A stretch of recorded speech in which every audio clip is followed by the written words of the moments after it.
Randai dalam sejarah Minangkabau memiliki sejarah yang lumayan panjang. Randai adalah salah satu permainan tradisional di Minangkabau yang dimainkan secara berkelompok dengan membentuk lingkaran. Kemudian melangkahkan kaki secara perlahan sambil menyampaikan cerita dalam bentuk nyanyian secara berganti-gantian. Randai menggabungkan seni lagu, musik, tari, drama, dan silat menjadi satu. Randai dipimpin oleh satu orang yang biasa disebut panggore, yang mana selain ikut serta bergerak dalam lageran, ia juga memiliki tugas yaitu mengeluarkan teriakan khas, misalnya hap, tah, tih, yang tujuannya untuk menentukan cepat atau lambatnya tempo. Cerita Randai biasanya diambil dari kenyataan hidup yang ada di tengah masyarakat. Fungsi Randai adalah sebagai seni pertunjukan atau hiburan yang di dalamnya juga disampaikan pesan dan nasihat. Nah, kali ini kita akan membahas salah satu randai yang ada di negari Penyelayan, yaitu Randai Pak Bawang. Di dalam Randai Pak Bawang, menceritakan sebuah kisah perampokan di salah satu rumah yang mengakibatkan kepala keluarganya di rumah itu meninggal. Perampok itu berjumlah 5 orang dan salah satu dari perampok itu adalah anak buah dari orang yang dirampoknya. Perampokan ini disebabkan oleh satu masalah, yaitu di saat anak buah dari seorang yang dirampok, kita sebut saja Mage, meminjam uang kepada juragannya yang bernama Sariaji. Mage ini meminjam uang karena dia udah kehabisan uang untuk berjudi. Dan di saat dia meminjam uang kepada juragannya, dia malah dikata-katain oleh juragannya. Setelah berdebat lama, akhirnya dia meminjamkan uang sebanyak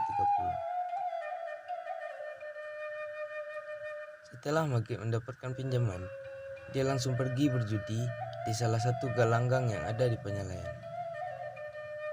Di saat berjudi pun, Mage mengalami kekalahan dan duitnya pun habis.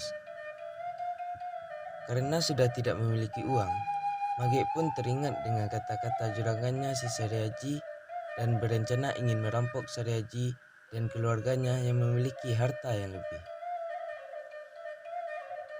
Dan di saat perjalanan, Mage bertemu dengan temannya Mantari, lalu mengajak Mantari untuk pergi merampok.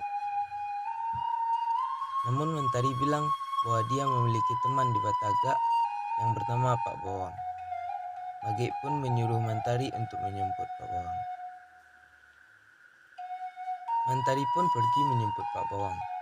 Sesampainya di rumah Pak Bawang, Mantari pun menceritakan semua hal mulanya ingin merampok.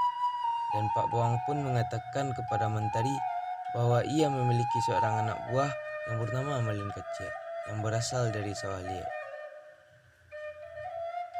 Mereka pun lalu menjemput Malin Kecil ke rumahnya. Sesampainya di rumah si Malin, mereka pun langsung mengajak Malin Kecil untuk merampok. Dan Malin Kecil pun memberitahu bahwa dia memiliki seorang guru di Kubang Putih yang bernama Pak Musa. Mereka pun langsung menuju rumah Pak Musa. Sesampainya di rumah Pak Musa, Mantari pun menjelaskan semuanya.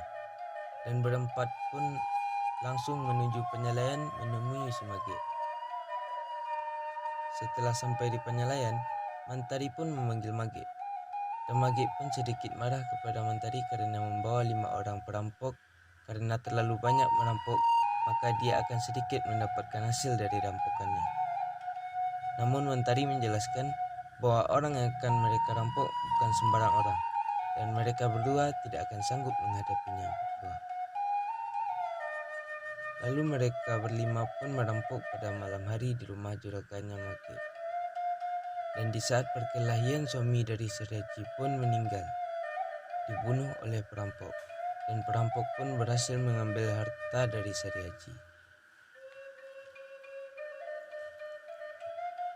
Cerita ini sangat dikenang oleh warga Penyelayan karena pada saat itu terjadi perampokan yang mengakibatkan kematian.